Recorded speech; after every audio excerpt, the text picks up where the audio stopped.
Southampton से New York के लिए रवाना हुआ अनसिंकेबल कहे जाने वाला टाइटैनिक अपनी पहली यात्रा भी पूरी नहीं कर पाता और अपने सफर के 5वें दिन ही 15 अप्रैल 1912 को एक आइसबर्ग से टकराकर समुद्र में डूब जाता है। टाइटैनिक अपने साथ उस पर मौजूद 1500 से ज्यादा लोगों को भी ले डूबता है। पूरी दुनिया जहां सबसे बड़े और सबसे आलीशान अनसिंकेबल शिप टाइटैनिक की तबाही और हजारों लोगों की मौत से सदमे में थी, तो वही एक्सप्लोरर्स और इन्वेस्टिगेटर्स ने टाइटैनिक को समुद्र की हजारों किलोमीटर की गहराई में ढूंढने के लिए दिन रात एक कर दी थी।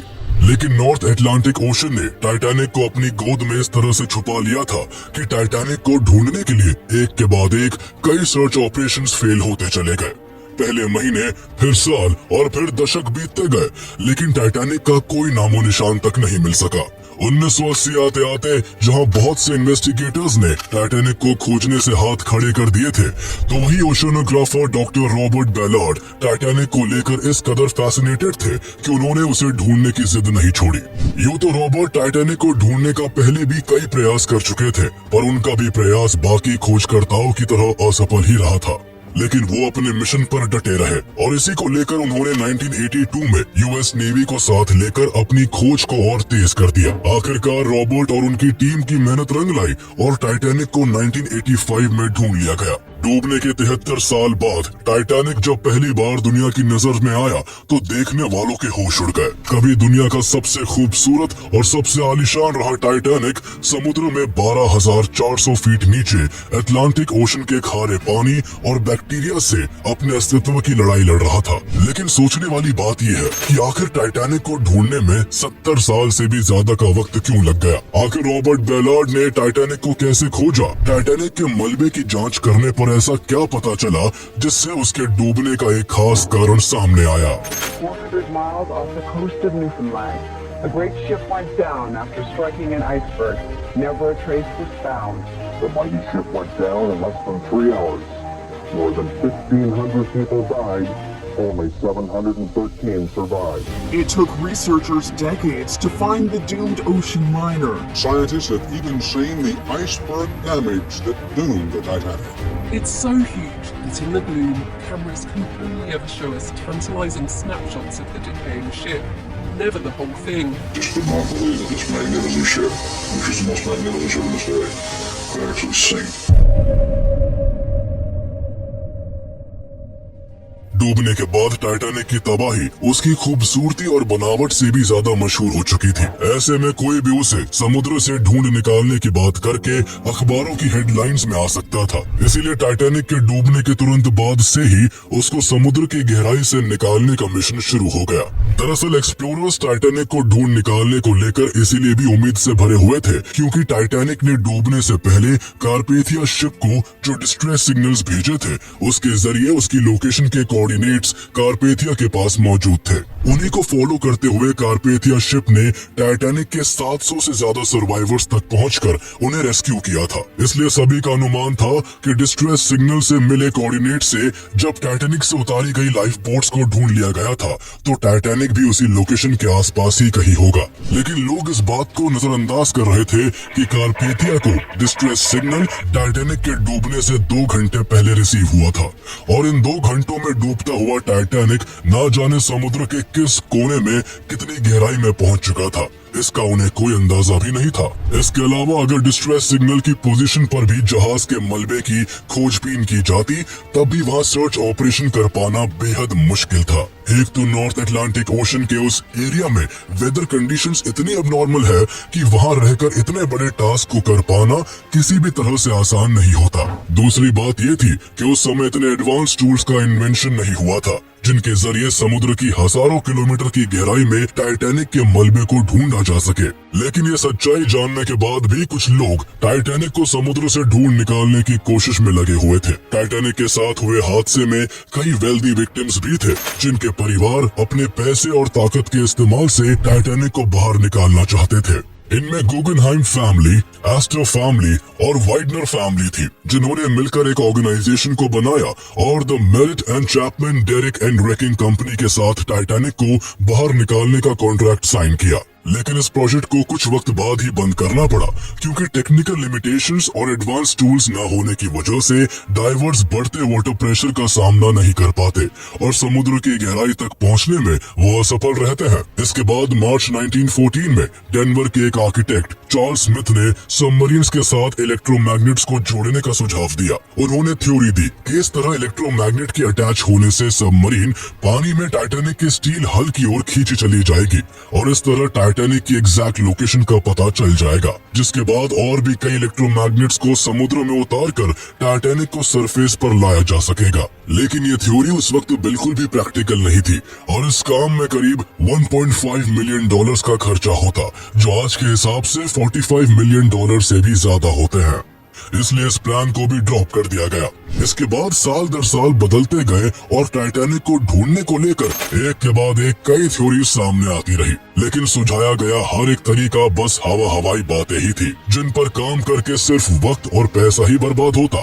ये वो दौर था जब दुनिया फर्स्ट वर्ल्ड वॉर में उलझी हुई थी, जिससे लगभग हर देश इकोनॉमिक क्राइसिस और पॉलिटिकल टेंशन से जूझ रहा था। हर तरफ भूखमरी, खून खराबा और अस्थिरता का मंजर था। ऐसे बदतर हालातों और लिमिटेड टेक्नोलॉजी के चलते दशकों तक टाइटैनिक को ढूंढने के लिए एक भी असरदार प्रयास नहीं किया जा सका। टाइटैनिक के डूबने के पूरे 41 साल बाद जुलाई 1953 में टाइटैनिक के मलबे को ढूंढने का एक सीरियस अटेम्प्ट रेस्टन बीसली द्वारा किया जाता है। ये साउथहैम्पटन बेस्ड वर्ल्ड की leading deep sea salvage company थी, जिसका काम समुद्र में डूबे जहाजों को ढूंढने का था। टाइटैनिक को ढूंढने के लिए इस कंपनी द्वारा टाइटैनिक की रिपोर्टेड लोकेशन पर पानी में कई धमाके किए गए, जिससे समुद्र के अंदर एको क्रिएट हो सके और सोनार की मदद से एको प्रोफाइल को रिकॉर्ड किया जा सके। इस तरह टाइटैनिक रैकेज की एग्जैक्ट लोकेशन को स्पॉट करने का प्रयास था, लेकिन रेस्टन बीसली को पहले 1953 और फिर 1954 में दोनों बार कुछ भी हाथ नहीं लगा और उनका सर्च मिशन फेल हो गया। टाइटैनिक को लेकर लोगों का फैसिनेशन तब भी वही था जो आज है, लेकिन टाइटैनिक को ढूंढने के कई फील्ड सर्चेस ने एक्सप्लोरर्स के हौसलों को कमजोर कर दिया था। समुद्र के खौफनाक मौसम और बदतर हालातों में सुरक्षित रहते हुए टाइटैनिक को ढूंढने में काफी पैसा खर्च हो जाता था। ऐसे में इस बात की भी श्योरिटी नहीं थी कि इतना खर्चा करके जहाज के मलबे को ढूंढ ही लिया जाएगा। बिना किसी खास टेक्नोलॉजी के उस वक्त समुद्र के हजारों किलोमीटर की गहराई में डूबे हुए मलबे को ढूंढना अंधेरे में तीर चलाने जैसा था। इसलिए पास्ट फील्ड रिकॉर्ड्स को देखते हुए 1960s और 1970s में टाइटैनिक को ढूंढने के किसी भी प्रपोजल को कोई भी फंडिंग एंड सपोर्ट नहीं मिला। इस तरह टाइटैनिक को डूबे हुए 65 साल गुजर जाते हैं, पर टाइटैनिक को ढूंढा नहीं जा सका। इसके बाद साल 1977 में Woods Hole Oceanographic Institution ocean floor की मैपिंग के लिए न्यू सर्वे इक्विपमेंट को डेवलप करता है, जिसकी टेस्टिंग का काम रॉबर्ट बैलार्ड को दिया जाता है। रॉबर्ट बैलार्ड इस इंस्टीट्यूशन के साथ मरीन जियोलॉजिस्ट के तौर पर कई सालों से जुड़े हुए थे। एक और जहां इंस्टीट्यूशन इस नए एडवांस टूल्स की टेस्टिंग करना चाहता था, तो वही रॉबर्ट इन इक्विपमेंट्स का इस्तेमाल टाइटैनिक को खोजने के लिए करना चाहते थे। उनका ये सपना 1973 से ही था और अपनी इसी ख्वाहिश को पूरा करने के लिए अक्टूबर 1977 में उन्होंने टाइटैनिक को ढूंढना स्टार्ट कर दिया। रॉबर्ट ने टाइटैनिक को ढूंढने के लिए डीप सी सैल्वेज वेसल सी प्रोब का इस्तेमाल किया, जो कि एक ड्रिल शिप था जिसमें सोनार इक्विपमेंट और कैमरा ड्रिलिंग पाइप के एंड में अटैच किए गए थे। रॉबर्ट ने टाइटैनिक के मलबे को ढूंढने के लिए जैसे ही ड्रिलिंग पाइप को समुद्र में उतारा, कुछ देर के अंदर ही ड्रिलिंग पाइप बीच से टूट गया और उससे अटैच सभी महंगे इक्विपमेंट्स भी समुद्र में समा गए। इस तरह टाइटैनिक को ढूंढने का रॉबर्ट बैलार्ड का पहला प्रयास शुरू होने से पहले ही खत्म हो गया, लेकिन वो हार मानने वालों में से नहीं थे और उन्होंने इस फील्ड मिशन के बाद ऐसे रोबोट्स को डेवलप करना शुरू कर दिया जो ओशन फ्लोर पर मूव करते हुए वहां इमेजेस और इंफॉर्मेशन को गैदर कर सके। इसके बाद टाइटैनिक को ढूंढने के लिए जैक ग्रिम नाम के ऑयल टाइकून सामने आते हैं, जो ऐसे अनोखे इंसान थे कि उन्होंने बहुत से अटपटे और बेसिर पैर के अभियानों पर बेशुमार पैसा खर्च किया था। इससे पहले वो नोआस आर्क, लॉक नेस मॉन्स्टर, बिगफुट और हॉलो अर्थ जैसे कॉन्सेप्ट्स पर हुए एक्सपेडिशंस को स्पॉन्सर कर चुके थे। जैक ग्रिम ने 1980 में टाइटैनिक को ढूंढने का अभियान शुरू किया, जिसके लिए उन्होंने बहुत सारा फंड रेज भी किया। फंड रेज के बाद उन्होंने सबसे पहले कोलंबिया यूनिवर्सिटी के जियोलॉजिकल ऑब्जर्वेटरी को $3,30,000 की डोनेशन करके वहां से साइंटिफिक कंसल्टेंसी हासिल की और साथ ही कुछ जरूरी इक्विपमेंट्स और उनके टेक्नीशियंस को भी ग्रिम ने अपने मिशन में जोड़ लिया। लेकिन जैक ग्रिम ऐसे मिजाज के इंसान थे कि उनके साथ काम करना कोई आसान काम नहीं था। उनकी विचित्रता का अंदाजा इस बात से ही लगाया जा सकता है कि जब टाइटैनिक को ढूंढने के लिए साइंटिस्ट और इंजीनियर्स ने समुद्र के नक्शों को देखना शुरू किया, तो ग्रिम अपने साथ अपने पालतू बंदर को ले आए और उन्होंने सभी से कहा कि बंदर नक्शे में जिस जगह उंगली रख देगा, टाइटैनिक को वहीं पर ढूंढा जाएगा। पहले तो साइंटिस्ट को ये सब मजाक लगा, लेकिन जब ग्रिम अपनी इसी बेतुकी जिद पर अड़ गए तो साइंटिस्ट ने ग्रिम को बंदर और उनमें से किसी एक को चुनने को कहा। सभी को हैरान करते हुए ग्रिम ने साइंटिस्ट की जगह बंदर को चुना। उनके इस बेतुकेपन से नाराज होकर साइंटिस्ट ने उनका साथ छोड़ दिया। हालांकि ग्रिम की टीम के बहुत मनाने पर साइंटिस्ट बंदर को पीछे छोड़ने की शर्त पर इस मिशन में ग्रिम के साथ फिर से जुड़ गए। इसके बाद ग्रिम और उनके साथ जुड़े साइंटिस्ट और क्रू ने जुलाई 1980 में मार्क सोनार सिस्टम और मैग्नेटोमीटर का इस्तेमाल करते हुए टाइटैनिक को ढूंढना शुरू कर दिया। जहां सोनार सिस्टम का काम ओशन फ्लोर की मैपिंग करना था, तो वही ऑन बोर्ड मैग्नेटोमीटर का काम ओशन फ्लोर पर किसी भी मेटल के प्रेजेंस को आइडेंटिफाई करना था। लेकिन इस दौरान ग्रिम और उनकी टीम को दोहरी मुश्किलों का सामना करना पड़ा। एक तरफ जिन इक्विपमेंट्स का यूज किया जा रहा था वो अब तक टेस्टेड नहीं थे, तो वही समुद्र के खराब मौसम ने इस टास्क को और भी डिफिकल्ट कर दिया था। यही वजह थी कि ग्रिम को ये पहला एक्सपेडिशन 3 हफ्ते के अंदर ही बंद करना पड़ा। लेकिन इस फेल्ड मिशन में भी मार्क सोनार सिस्टम ने करीब 500 स्क्वायर माइल्स का एरिया स्कैन कर उन 14 पॉसिबल टारगेट्स को आइडेंटिफाई कर लिया था, जहां टाइटैनिक के होने की उम्मीद जताई जा रही थी। हालांकि समुद्र के तूफान के चलते इस दौरान ऑन बोर्ड मैग्नेटोमीटर बिना किसी काम आए ही तबाह हो चुका था। इसके बाद जैक ग्रिम जून 1981 और जुलाई 1983 में अपनी टीम के साथ 2 बार और टाइटैनिक की खोज शुरू करते हैं, जिसमें उन 14 पॉसिबल टारगेटेड एरियाज को भी सर्च किया जाता है। लेकिन टाइटैनिक ना जाने समुद्र के किस कोने में दुनिया की नजर से छिपकर बैठा था कि जैक ग्रिम के 3 बार के प्रयास के बाद भी टाइटैनिक को ढूंढा नहीं जा सका। हालांकि कुछ सालों बाद पता चला कि 1980 में ग्रिम द्वारा इस्तेमाल किया गया मार्क सोनार टाइटैनिक के ऊपर से गुजरा था, लेकिन वो उसे डिटेक्ट नहीं कर सका था। इसके अलावा ग्रिम के 1981 के एक्सपेडिशन में डीप टो सोनार टाइटैनिक के रेक से मात्र 1.5 मील की दूरी पर था और तब भी उसको नहीं देखा जा सका। लेकिन ये सब बातें तब सामने आई जब टाइटैनिक की खोज कर ली गई। इसलिए इस जानकारी से टाइटैनिक को ढूंढने में कोई मदद नहीं मिल सकती थी। 1912 में डूबा टाइटैनिक 70 साल बाद भी ढूंढा नहीं जा सका था। जितना हैरान दुनिया को टाइटैनिक के डूबने ने किया था, उतना ही रहस्य उसको ढूंढने को लेकर बना हुआ था। दुनिया के बड़े से बड़े एक्सप्लोरर्स, साइंटिस्ट और बिजनेसमैन टाइटैनिक को ढूंढने में अपनी किस्मत आजमा चुके थे और सब के सब नाकाम ही रहे थे। लेकिन रॉबर्ट बेलार्ड वो शख्सियत थे जो अपने 1977 के फेल्ड सर्च की गलतियों से सीखते हुए टाइटैनिक को खोजने के लिए अपनी तैयारी को और भी मजबूत करने में जुट गए थे। जब टाइटैनिक की सर्च को लेकर 1980 से 1983 के बीच जैक ग्रिम द्वारा किए गए हर प्रयास को न्यूज़पेपर और डॉक्यूमेंट्री में बताया जा रहा था, तब रॉबर्ट भी इस पूरे प्रोसेस पर नजर बनाए हुए थे।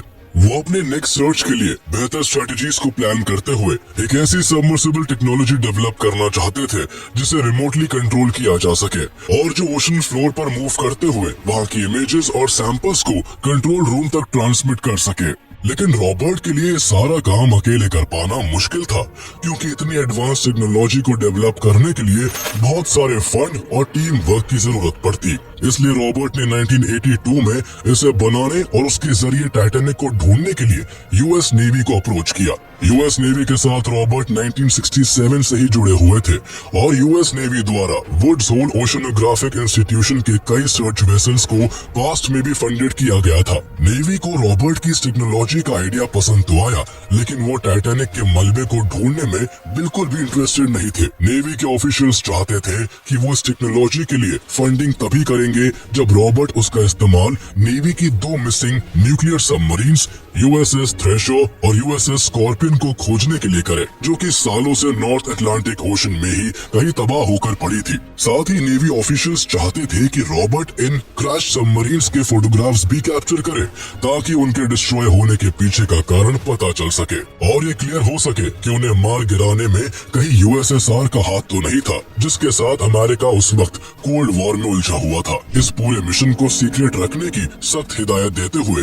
नेवी की तरफ से रॉबर्ट को ये छूट दी गई कि अगर उन्होंने नेवी का दिया टास्क तय वक्त से पहले कर दिया तो वो उसके बाद टाइटैनिक को भी ढूंढ सकते हैं। हालांकि नेवी ऑफिशियल्स को डाउट था कि रॉबर्ट इतने कम समय में इतने टास्क एक साथ कर पाएंगे, लेकिन रॉबर्ट हर शर्त को मानकर सबमर्सिबल टेक्नोलॉजी को बनाने में जी जान से जुट गए और कुछ ही वक्त में उन्होंने वुड्स होल ओशनोग्राफिक इंस्टीट्यूशन के साथ मिलकर इसे तैयार कर लिया। इस सबमर्सिबल को आर्गो का नाम दिया गया, जो कि 15 फीट लंबा, 3.5 फीट ऊंचा और 3.5 फीट चौड़ा था। रॉबर्ट ने एक ऐसा सिस्टम डेवलप कर लिया था जिससे ओशन फ्लोर पर मौजूद हर छोटी से छोटी चीज को कंट्रोल रूम में ही रहकर स्क्रीन पर साफ साफ देखा जा सकता था। इस टेक्नोलॉजी के डेवलप होने के बाद 1984 में यूएस नेवी ने रॉबर्ट और उनकी टीम को अटलांटिक ओशन में सबमरीन्स के रैक को ढूंढने के मिशन पर भेज दिया, जिसके चलते कुछ ही वक्त के अंदर रॉबर्ट ने आर्गो का इस्तेमाल करके नेवी की डूबी हुई न्यूक्लियर सबमरीन्स के मलबे को ढूंढ निकाला।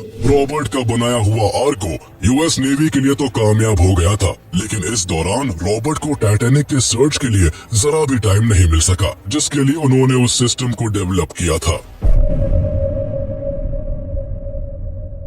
रॉबर्ट बैलार्ड को टाइटैनिक को खोजने का सही मौका तब मिला जब उन्हें यूएस नेवी ने फिर से 1985 में यूएसएस स्कॉर्पियन के रैक की मैपिंग के लिए भेजा। इस बार नेवी की तरफ से उन्हें यह भी छूट दी गई कि बचे हुए समय में वो टाइटैनिक की खोज कर सकते हैं। अब रॉबर्ट के पास उनकी डिजाइन की गई टेक्नोलॉजी भी थी और नेवी द्वारा दी गई सहूलियत भी। बस अब उन्हें जरूरत थी तो कुछ और लोगों की जो उनके इस काम में उनकी मदद कर सके। वो इस मौके को सही से भुनाना चाहते थे, इसलिए उन्होंने अपने साथ French national institute of oceanography को जोड़ लिया, जिसे जॉन लुई मिशेल लीड कर रहे थे। टाइटैनिक को खोजने के लिए इस मिशन को 2 फेज में बांटा गया, जिसमें 100 स्क्वायर माइल्स का एरिया सर्च करना था। फर्स्ट फेज में मिशेल और उनकी टीम को अपना सर्च ऑपरेशन करके कुछ पॉसिबल टारगेट्स को आइडेंटिफाई करना था, तो वही सेकंड फेज में रॉबर्ट और उनकी टीम को उन टारगेट्स को चेक करना था। जहां रॉबर्ट नेवी के काम में लग गए, जिसमें उन्हें यूएसएस स्कॉर्पियन के रैक को मैप करना था, तो वही 1 जुलाई 1985 को मिशेल ने सोनार सिस्टम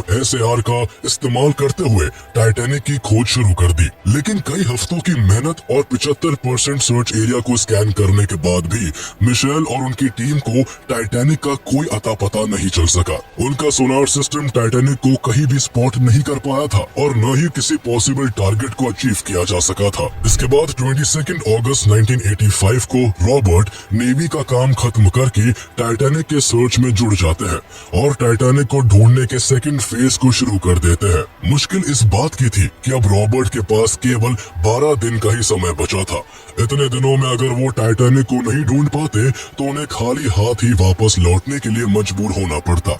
एक के बाद एक टाइटैनिक के फेल्ड सर्च मिशंस और केवल 12 दिन के समय ने रॉबर्ट को परेशानी में जरूर डाल दिया था, लेकिन उन्हें अपने आर्गो पर पूरा विश्वास था। केवल 12 दिन के समय में टाइटैनिक को ढूंढने के लिए रॉबर्ट ने यूएस नेवी की यूएसएस स्कॉर्पियन सबमरीन को ढूंढने के अनुभव का इस्तेमाल करते हुए एक इफेक्टिव प्लान बनाया। उन्होंने तय किया कि वो टाइटैनिक की मेन पार्ट यानी उसके हल को ढूंढने के बजाय समुद्र में टूटकर बिखरे उसके छोटे छोटे टुकड़ों को खोजना शुरू करेंगे, जिन्हें ढूंढ लेने के बाद टाइटैनिक को भी आसानी से ढूंढ लिया जाएगा। उन्हें अब ये भी पता था कि जिस रात टाइटैनिक डूबा था उस वक्त समुद्र के पानी का बहाव साउथ की डायरेक्शन की ओर था, इसलिए पूरी पॉसिबिलिटी थी कि टाइटैनिक के टुकड़े टूटकर साउथ की दिशा में ही बहते चले गए होंगे। इसलिए उन्होंने इन सभी बातों को ध्यान में रखते हुए उस रिमेनिंग सर्च फील्ड में आर्गो की मदद से टाइटैनिक को ढूंढना शुरू कर दिया, जिसे मिशेल द्वारा सर्च नहीं किया गया था। रॉबर्ट और उनके क्रू ने आर्गो को पायलट करना शुरू किया,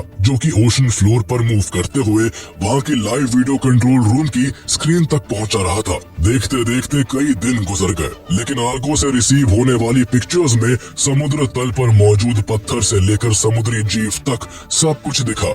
बस अगर कुछ नहीं नजर आया तो वो था टाइटैनिक, जिसके एक टुकड़े तक भी आर्गो नहीं पहुंच सका था। वापस लौटने की डेडलाइन बेहद करीब थी और ऐसे में रॉबर्ट का क्रू लगभग हार मान ही चुका था कि 1 सितंबर 1985 के रात करीब 1 बजे अचानक से आर्गो की नजर एक मैन मेड ऑब्जेक्ट पर पड़ी, जिसके दिखते ही रॉबर्ट और सारा क्रू मॉनिटर स्क्रीन से चिपक गया। जैसे जैसे मॉनिटर स्क्रीन पर ऑब्जेक्ट बड़ा दिखने लगा, वैसे वैसे उसकी पिक्चर साफ साफ दिखने लगी और उसके कुछ ही मिनट बाद रॉबर्ट और क्रू खुशी से उछलने लगे, क्योंकि ये ऑब्जेक्ट कुछ और नहीं बल्कि टाइटैनिक का एक बॉयलर था।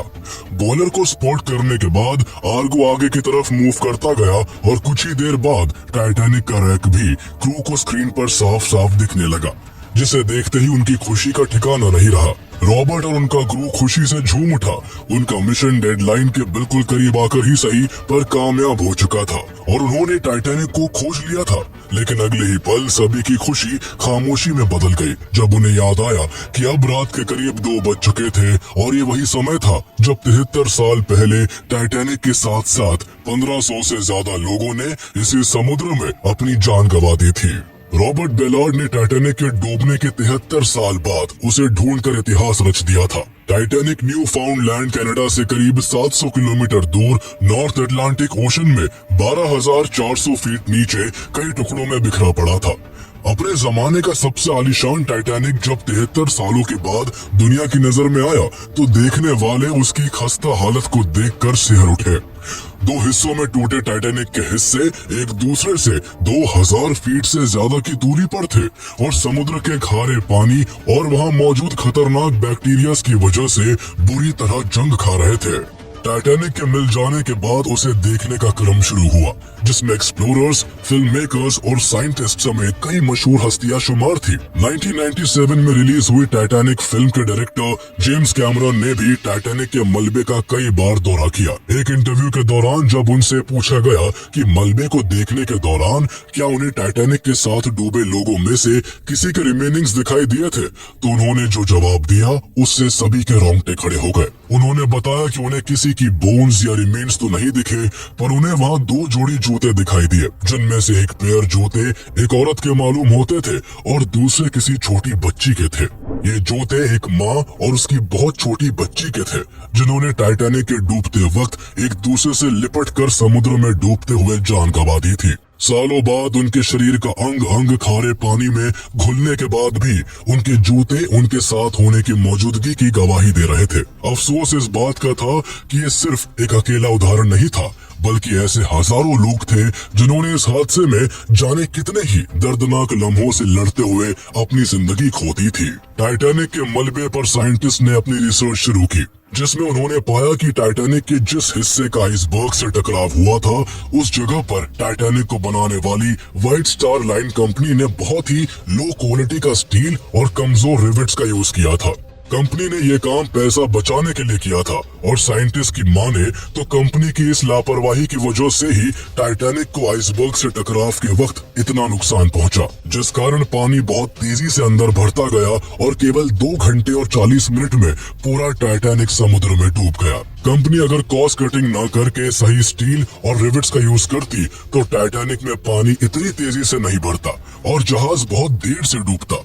अगर ऐसा होता तो शायद टाइटैनिक के डूबने से पहले ही कारपेथिया शिप वहां पहुंच जाता और हजारों बेकसूर लोगों की जिंदगी बच जाती। टाइटैनिक के मिलने के बाद जब वहाँ लोगों का जाना शुरू हुआ तो टाइटैनिक पर मौजूद महंगी और जरूरी चीजों को वहाँ से ले आया गया। टाइटैनिक से jewellery, watches, artefacts, top hats, china dinner plates और भी बहुत सारी चीजों को कलेक्ट किया गया। इसमें से बहुत सी चीजों को संरक्षित करते हुए उन्हें सार्वजनिक प्रदर्शन के लिए रखा गया, तो कुछ चीजों को महंगे दाम में बेच दिया गया, जिसमें से टाइटैनिक पर मौजूद म्यूजिशियन वॉलिस हार्टली का सिर्फ वायलिन ही 1 मिलियन पाउंड से भी ज्यादा कीमत में बिका। जहाँ इस तरह के सामानों को निकाला गया तो वही टाइटैनिक के ढूंढे जाने के बाद से उसे भी समुद्र की गहराई से एक्सपर्ट्स निकालना चाहते थे। टाइटैनिक को लेकर लोगों का आकर्षण हमेशा से रहा है, इसलिए सभी चाहते थे कि टाइटैनिक को निकालकर उसे म्यूजियम में रखा जाए। टाइटैनिक को निकालने के लिए एक्सपर्ट्स ने सैकड़ों तरीके सोचे, जिनमें से ज्यादातर किसी काम के नहीं थे, और जो कुछ तरीके इफेक्टिव थे उनमें खर्चा इतना ज्यादा हो जाता कि उनका पैसा सैकड़ों सालों तक भी रिकवर नहीं हो पाता। जहाँ कोई भी गवर्नमेंट और बिजनेसमैन इतना ज्यादा खर्च करने के लिए तैयार नहीं था, तो वही इस बात की भी कोई श्योरिटी नहीं थी कि टाइटैनिक का मलबा सुरक्षित निकल भी पाएगा या नहीं। एक्सपर्ट्स को डर था कि सालों से समुद्र के खारे पानी में टुकड़ों में बटा टाइटैनिक इतनी कमजोर हालत में पहुंच चुका था कि उसे निकालने के दौरान वो समुद्र के अंदर ही कई और टुकड़ों में टूटकर बिखर सकता था। इसलिए बहुत प्लान्स और स्ट्रेटेजीज के बावजूद टाइटैनिक को उसके डूबने के 112 साल बाद भी निकाला नहीं जा सका। टाइटैनिक आज भी नॉर्थ अटलांटिक ओशन में अपने वजूद की लड़ाई लड़ रहा है, और अगर विशेषज्ञों की माने तो टाइटैनिक 2030 तक पूरी तरह से कोलैप्स होकर हमेशा हमेशा के लिए ओशन में ही कहीं गायब हो जाएगा।